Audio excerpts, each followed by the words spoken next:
नमस्कार साथियों, स्वागत है आपका हमारे केंट होम्योपैथिक मेटेरिया मेडिका के ऑडिबल सीरीज में। आज हम पढ़ेंगे साथियों एलियंथस ग्लैंडुलोसा। वीडियो स्टार्ट करने से पहले आपको बता दूं कि एक तरह का ऑडिबल सीरीज है जिसमें कि पूरा का पूरा केंट मेटेरिया मेडिका मेरा प्रयास है कि मैं डाल दूं आपके लिए, जिसको कि आप कहीं भी घूमते फिरते आसानी से सुन सके या रिलैक्स करते हुए सुन सके। पढ़ना थोड़ा सा टाइम टेकिंग होता है, सुनना इजी होता है। तो आपके लिए बस मेरा ये पहल है कि थोड़ा सा आपके लिए मेटेरिया मेडिका को पढ़ना और होम्योपैथी को जानना इजी कर सकूं। इसी के साथ वीडियो को करते हैं स्टार्ट साथियों। सबसे पहले जानते हैं कि केंट साहब ने अपने मेटेरिया मेडिका में एलियंथस ग्लैंडुलोसा के बारे में क्या क्या लिखा है। तो डॉक्टर केंट साहब अपने मेटेरिया मेडिका में एलियंथस ग्लैंडुलोसा के बारे में कुछ इस प्रकार से लिखते हैं कि यह दवा खासकर धीमी रस रक्त आदि बिगड़ कर होने वाली बीमारियों में उपयोगी होती है। यह वात, डिप्थीरिया, आरक्त ज्वर यानी स्कारलेट फीवर, खून में जहर फैल जाना और लाक्षणिक सन्निपात तथा खासकर उन रोगियों में दिखाई देता है जिनमें कोशिकाओं में रक्त संचय हो जाने के कारण शरीर पर रंग बिरंगे चकत्ते दिखाई देते हैं। ऐसी निम्न श्रेणी की बीमारी का शायद सबसे अचूक प्रदर्शन संघातिक आरक्त ज्वर है। इसमें नियमित रूप से दाने नहीं निकलते बल्कि उनके बदले लाल चकत्ते गुलाबी ददोरे की तरह निकलते हैं। उद्भेद स्वाभाविक रीति से नहीं फैलते हुए निकलते हैं या भीतर दब जाते हैं। इसलिए मसूड़ों तथा नाक से रक्तस्राव होता है और कंठ में एक भयंकर सूजन पैदा हो जाती है। चेहरा बैंगनी और उन्मत्त की तरह रहता है, आंखों में खून भरा रहता है, यहाँ तक कि आंख से रक्त का स्राव होता है। बहुत सुस्ती मालूम होती है पर यह वास्तव में जरा रहती है। वह अचेत और शून्य की तरह दिखाई देता है। कंठ बैंगनी घावों से भरा दिखाई देगा। इसके साथ ही वैसी ही सूजन दिखाई देगी जैसी बैप्टीसिया में पाई जाती है। यह एक निम्न और दबी श्रेणी की बीमारी है। रक्त बहुत तेजी से बिगड़ता जाता है। निकला हुआ रक्त काला रहता है। बच्चा एक तरह की बेखुदी वाली अवस्था में पड़ा रहता है और उसे मुश्किल से जगाया जा सकता है। कभी कभी उंगलियों या शरीर पर इधर उधर छाले निकल आते हैं।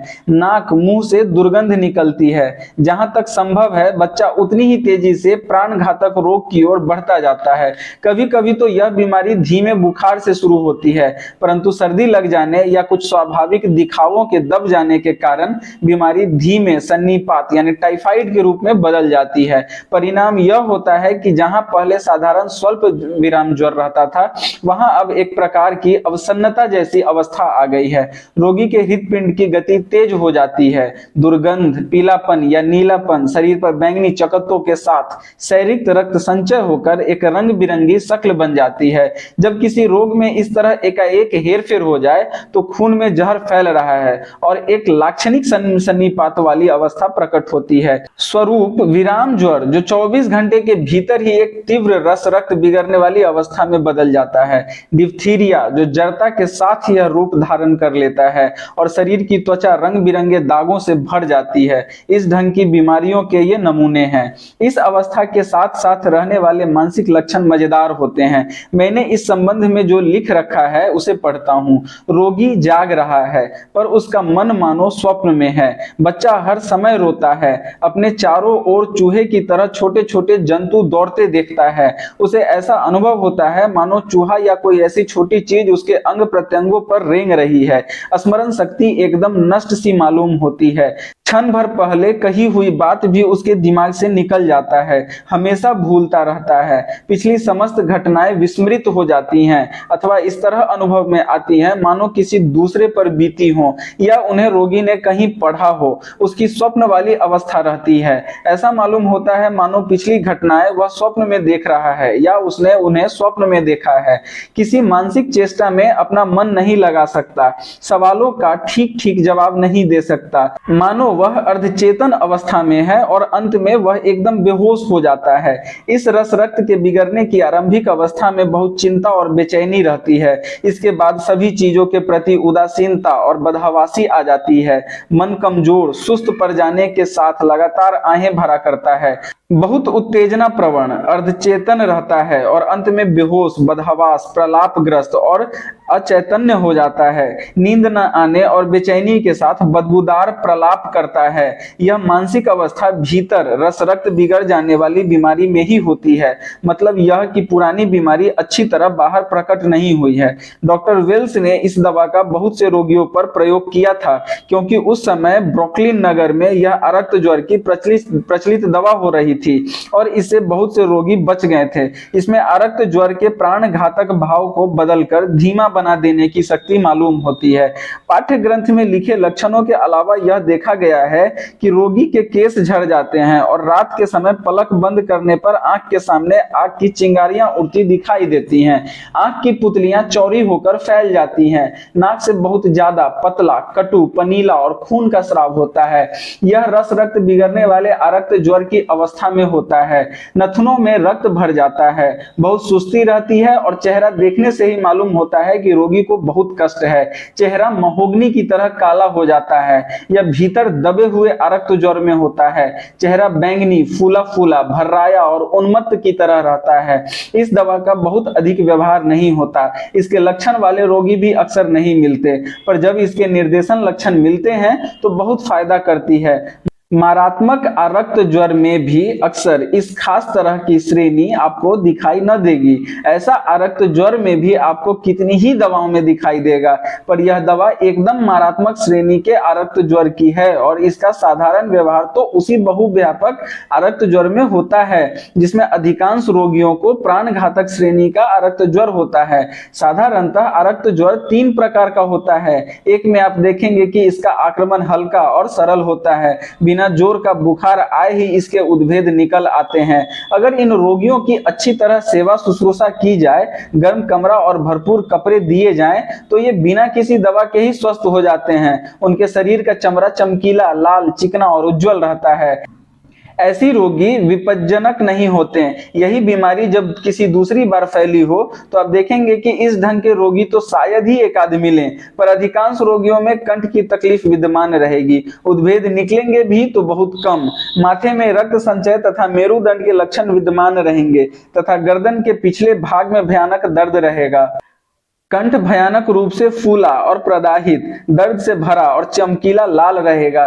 तीसरे ढंग के अरक्त ज्वर में कंठ भयानक रूप से फूल जाता है। सभी श्लैष्मिक झिल्लियों में सूजन आ जाती है तथा ग्रंथियों के बढ़ जाने के साथ ही साथ रोग की समूची गति खून जहरीला हो जाने या रस रक्त में विकार हो जाने की ओर रहती है। शरीर की त्वचा फूली फूली रहती है और बहुत दुर्गंध आती है। चमड़ा कालापन लिए होता है। शरीर पर दाने बहुत कम निकलते हैं। कभी कभी तो आरंभ से अंत तक शायद ही कहीं दिखाई देते हैं। यदि इन रोगियों को बिना चिकित्सा के छोड़ दिया जाए तो अवश्य ही मर जाएंगे। ये बड़े भयानक प्राणघातक आक्रमण होते हैं। वृद्ध लेखकों ने सरल अरक्त ज्वर स्कारलाटिना सिंपलर, कंठ दोषपूर्ण अरक्त ज्वर स्कारलाटिना एंगिनोसा और मारात्मक अरक्त ज्वर स्कारलाटिना मैलिग्ना नामकरण किया है। जिस समय यह बहुव्यापक रूप में फैलता है उस समय किसी परिवार में तीनों कहीं श्रेणियां का और किसी में 2 श्रेणियों का अरक्त ज्वर दिखाई देता है। एक बच्चे को हल्के ढंग का, दूसरे को उससे कठिन रस रक्त बिगड़ जाने वाले ढंग का आक्रमण होगा, जिसमें शरीर पर इधर उधर और उंगलियों के सिरे पर छाले निकल आएंगे। इनसे बदबू आएगी। यदि बच्चा ज्यादा दिन जी जाता है तो ज्यों ही छाले फटते हैं जख्म होना आरंभ हो जाता है, पर ये मरने वाले रोगी हैं। प्राणघातक ढंग का रोग है।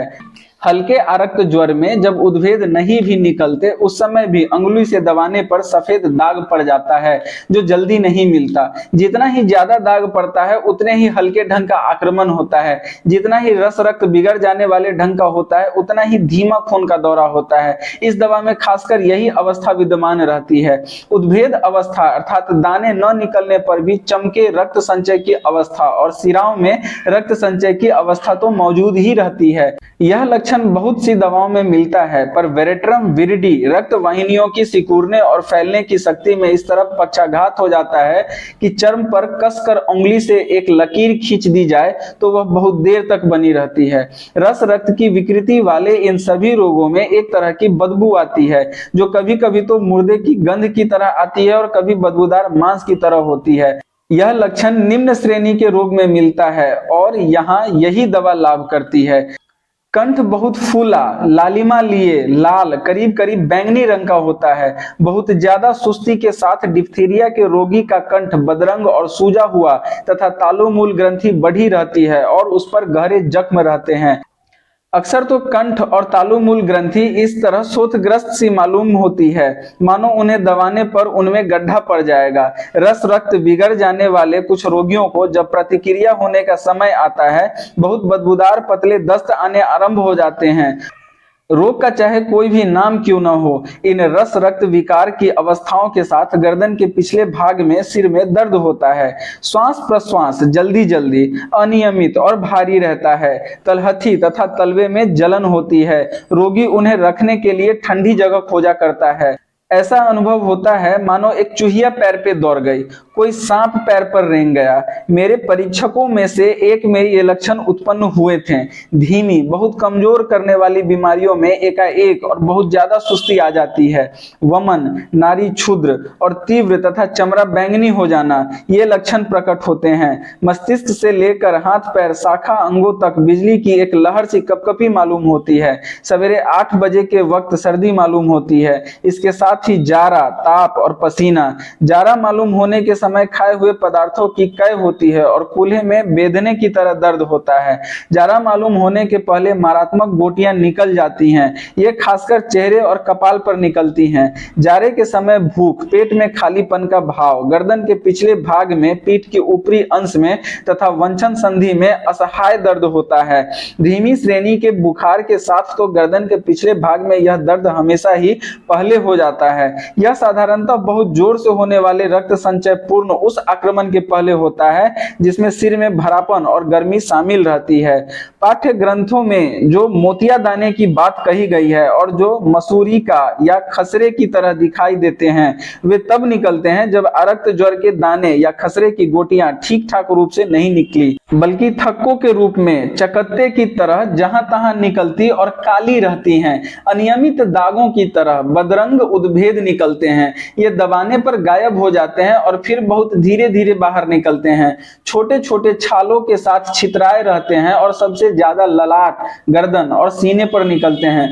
कंठ में दर्द और धीमे बुखार के साथ 2 दिन तक दाने थोड़े थोड़े दिखाई देते हैं। ये उद्भेद उस मोती झरा की तरह होते हैं जो सन्निपातिक आकार की बीमारियों में दिखाई देते हैं।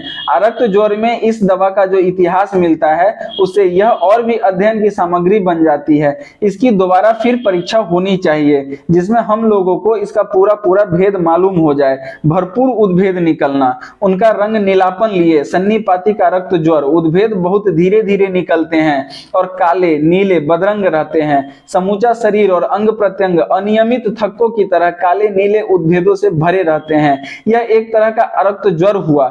इस निम्न श्रेणी के ज्वर को आरोग्य करने के लिए कभी कभी सल्फर, फास्फोरस, बेलाडोना या बैप्टिसिया अथवा लाइकेसिस की जरूरत पड़ती है।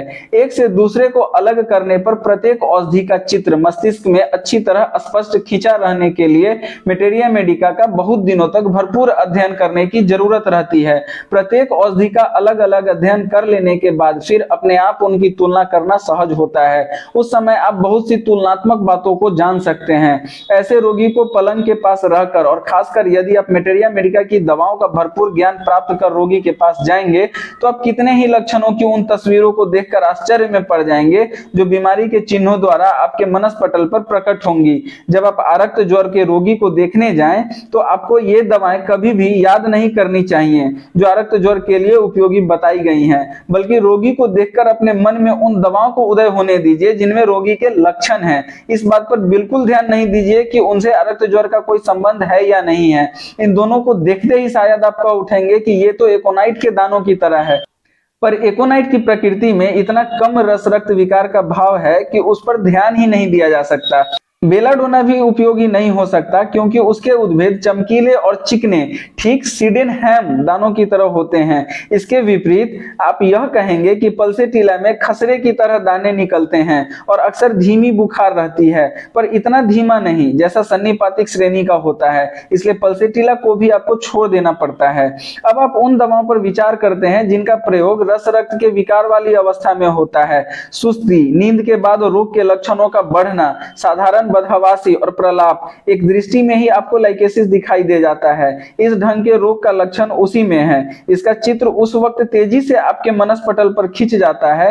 आप रक्त ज्वर का एक दूसरा रोगी देखते हैं, उसको बहुत कम दाने निकलते हैं। आपके सामने ही बच्चा अपनी नाक और ओंठों का चमड़ा नोचता है और पीला हुआ पड़ा रहता है। क्षण भर में ही आपको ऑरम ट्रिफाइलम याद आ जाएगा। चीजों का स्वरूप ही मन में औषधि को ला खड़ा करता है। एक दूसरा रोगी, जैसा मैंने इस दवा में कहा है, एकदम बैंगनी दिखाई देता है, भयानक दुर्गंध निकलती है, कंठ में भी जख्म की तरह बहुत दर्द है। बच्चे को खूब ठंडा पानी नहीं मिलता, चाहता है उसके कंठ पर बराबर पानी की धार पड़ती रहे। आप बिना किसी बाधा के फास्फोरस पर विश्वास कर सकते हैं। इन सभी निम्न श्रेणियों की बीमारियों में कुछ न कुछ ऐसा हमेशा रहता है जो अपनी कथा उस अवस्था में सुनाने के लिए तैयार रहता है, यदि आप सुनने, अध्ययन करने और काफी समय तक अपेक्षा करें तो ये सारी चीजें साथियों जो डॉक्टर केंट साहब अपने मेटेरिया मेडिका में एलेंथस ग्लैंडुलोसा के बारे में लिखते हैं। तो जानकारी अगर आपको अच्छी लगी हो साथियों तो जल्दी से वीडियो को लाइक कर ले, चैनल पे नए हैं तो सब्सक्राइब कर ले, साथ ही साथ बेल आइकन दबा ले, ताकि हमारे जो भी ऑडिबल सीरीज के कोई भी अगर केंट के दवाएं जो आगे आने वाली हैं उनका नोटिफिकेशन आपको पहुंच सके। उसी के साथ कुछ पूछने बतलाने जैसा हो तो कमेंट जरूर कर देंगे और अपने उन सारे साथियों के साथ शेयर जरूर कर लेंगे जिनको कि आपको लगता है कि वो होम्योपैथी से जुड़े हुए हैं और उनको मेटेरिया मेडिका, केंट की मेटेरिया मेडिका ऑडिबल सीरीज में चाहिए होगी। और आने वाले समय में और भी मेटेरिया मेडिका होंगे जिनको कि आपको ऑडिबल उपलब्ध कराने का मैं प्रयास करूंगा। खुद से करना पड़ता है इसलिए समय थोड़ा लगेगा, धीरे धीरे होगा, लेकिन बहुत जल्द तेजी से मैं कर रहा हूं और तेजी से आपके पास सारे मेटेरिया मेडिका उपलब्ध होंगे। तो इसी के साथ वीडियो को करते हैं समाप्त साथियों, मिलते हैं अगले वीडियो में, तब तक के लिए धन्यवाद।